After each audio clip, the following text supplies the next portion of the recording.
আমার বয়ফ্রেন্ড নাকি সেলিব্রিটি, তাই তার মুখ দেখায় না।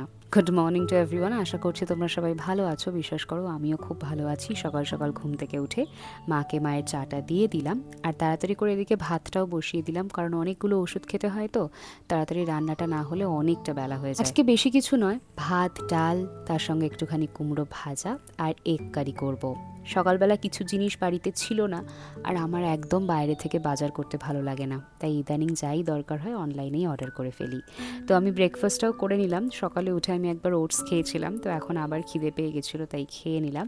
তো এখানে আমার ভাজাভুজি কিন্তু কমপ্লিট। এখন দেখতেই পাচ্ছ এগ কারিটা বসিয়ে দিয়েছি। শাউট আউট পাচ্ছে দেবলিনা আর বর্ষা। এবার আসি সেলিব্রিটি প্রসঙ্গে। অনেকেই বলছো আমি নাকি আদিক্ষেতা করছি, আমি নাকি আগলে রাখার চেষ্টা করছি।